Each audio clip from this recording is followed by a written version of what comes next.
Bonjour à tous, je suis très heureux d'être ici avec vous pour partager l'étude de Buckner et collaborateurs qui est sortie dans la revue Muscle and Nerve en 2016. Alors je dis que c'est une étude mais ce n'est pas tout à fait juste. Regardez en haut à gauche, je souligne pour vous le titre de ce travail. En fait, l'appellation de ce travail, c'est pas en français une étude scientifique au sens propre, c'est un article d'opinion.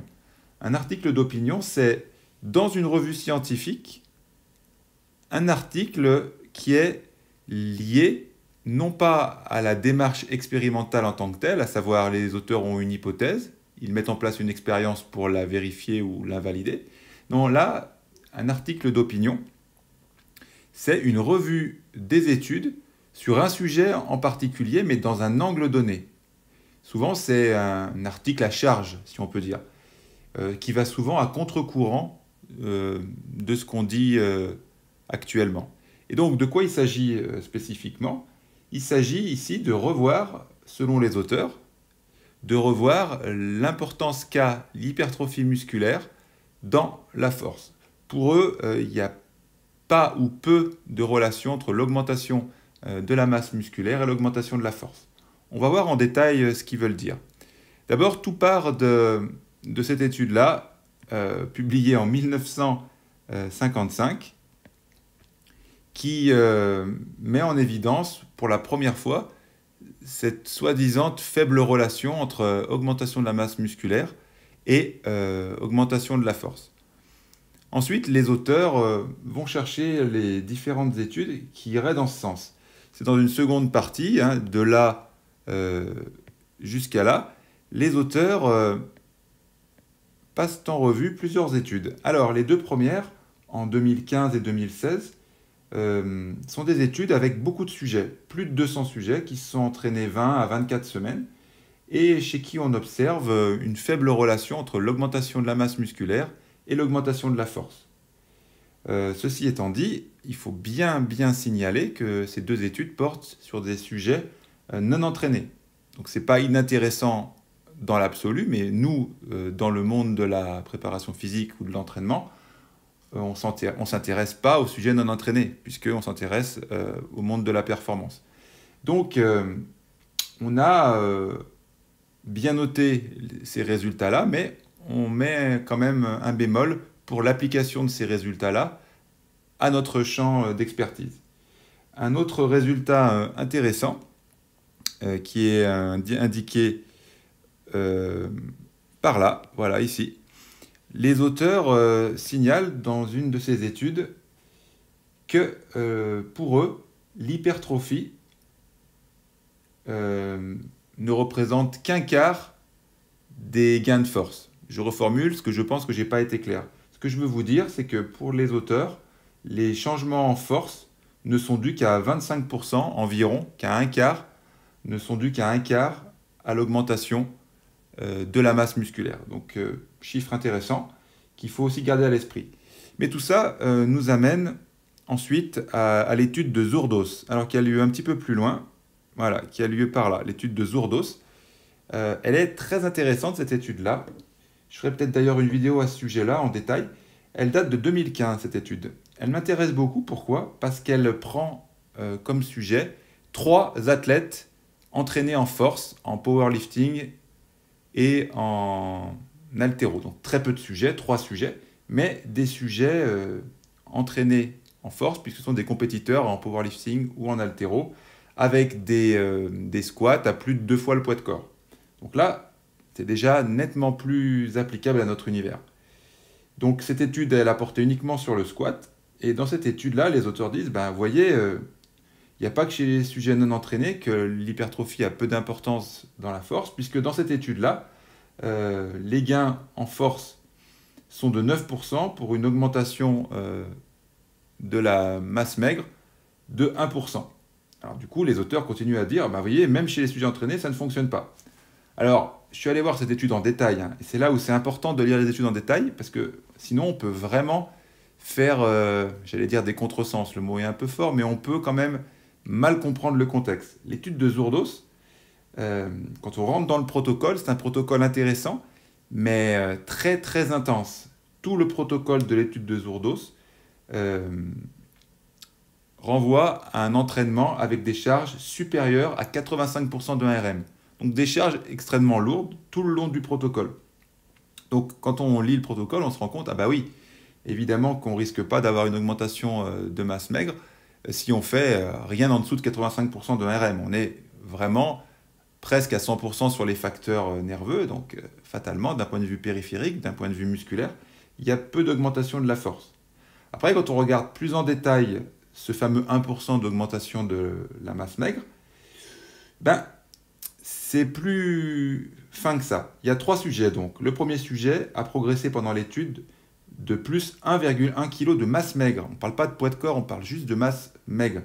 Donc plus de 1 kg de masse maigre, pour des athlètes entraînés en force, c'est pas si peu que ça. C'est sûr que si on le transforme en pourcentage, ça donne rien.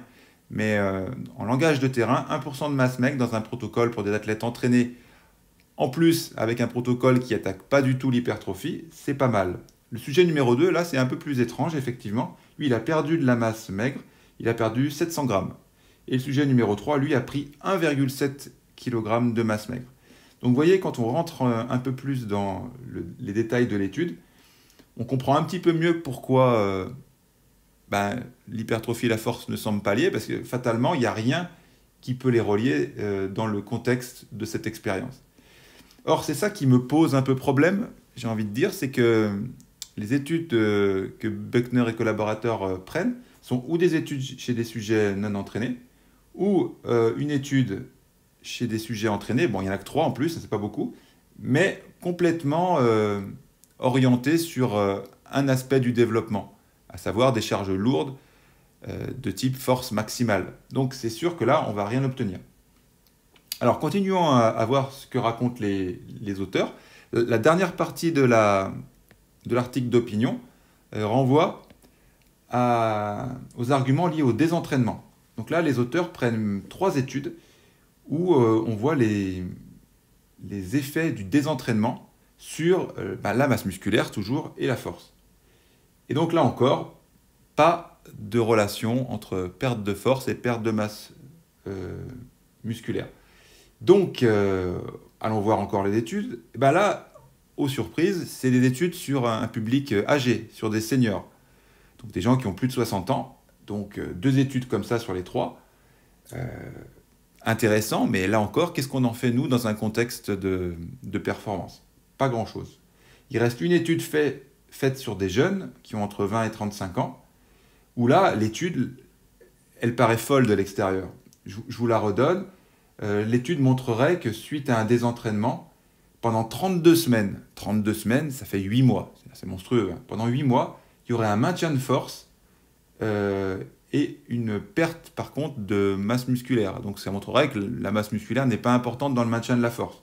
Donc là encore, il faut aller voir l'étude, tellement ça paraît, j'ai envie de dire, exotique. Là, quand on regarde l'étude, donc c'est des sujets, là encore, qui ne se sont jamais entraînés en musculation.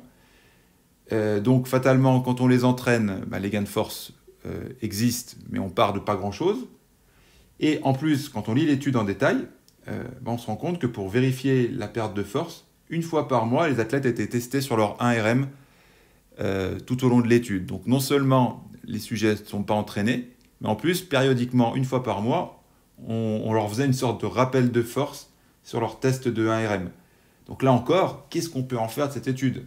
Pas grand-chose vraiment dans le contexte de la performance. Alors, qu'est-ce qu'on retient de cet article d'opinion? 1. C'est pas parce que c'est publié scientifiquement que c'est une vérité universelle, mais pour arriver à obtenir ces informations-là, il faut lire en détail l'article. Vous voyez, pour faire cette vidéo, j'ai lu tout l'article intégralement. Hein. Je ne suis pas uniquement focalisé sur l'abstract, et même à l'intérieur de l'article, je suis allé lire les articles spécifiés, comme l'article de Zourdos que je vous souligne ici. Donc en fait, pour arriver vraiment à obtenir toutes les informations de la science pour le terrain, il faut à la fois ne pas lire que le résumé, mais lire tout l'article, et même aller lire les articles dans l'article. Autant vous dire que pour le commun des entraîneurs, eh ben, c'est hors de portée, puisqu'on ne peut pas tout lire sur tous les articles, dans tous les sujets. Donc là-dessus, on ne peut pas tenir rigueur aux entraîneurs de ne pas lire les articles, parce qu'à un moment donné, où on entraîne des athlètes, où on fait de la recherche scientifique, on ne peut pas faire les deux à 100%. Après, en toute honnêteté, l'article de Buckner, il est très intéressant. Parce qu'en fait, qu'est-ce qu'il dit? Il relativise tout simplement l'importance de l'hypertrophie dans la force.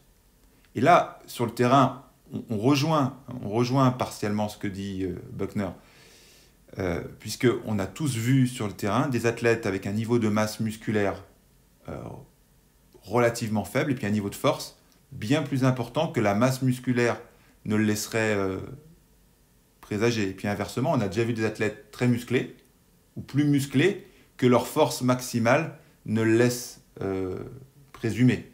Mais c'est bien pour ça que justement, on sait très bien sur le terrain qu'il y a les méthodes d'entraînement qui taxent fortement le système nerveux, et donc ce qui entraîne des augmentations de force sans les augmentations de masse musculaire ou avec de faibles augmentations de masse musculaire. Et puis on a les méthodes qui taxent plus le système périphérique, le système musculaire, et donc qui fait augmenter le niveau de masse musculaire et pas toujours aussi vite le niveau de force. Donc en fait, j'ai pris à contre-pied l'étude de Buckner pour vous montrer que ce n'est pas si simple que ça, une étude, qu'il faut la décortiquer pour essayer de voir un petit peu le contexte et voir quelles sont les limites. Moi, très franchement, je pense que Buckner n'a rien à gagner à dire que l'hypertrophie n'a pas d'importance dans la force max. Buckner, il ne vend pas des sauts de protéines et il n'a rien à gagner à vendre ou à ne pas vendre l'hypertrophie. Ce n'est pas le problème. C'est juste que, à mon avis, vu la façon dont est construite l'étude, l'article d'opinion, c'est une équipe de chercheurs qui fait de la recherche faiblement appliquée. Donc ils ne peuvent pas deviner des choses qui sont hors de leur champ de réflexion. En plus, la revue Muscle and Nerve, moi je ne la connaissais pas, pour vous dire la vérité. Donc, à mon avis, ce n'est pas une revue qui est très très fortement axée sur le monde de la performance. Voilà, j'espère que cette vidéo vous a plu. Si vous appréciez le travail fourni dans cette vidéo, n'hésitez pas à vous abonner en cliquant sur le lien rouge en dessous de cette vidéo. En vous abonnant à ma chaîne YouTube, ça ne vous coûte rien. Puis moi, je me dis que ça vous fait plaisir et que ça m'encourage par là même à continuer.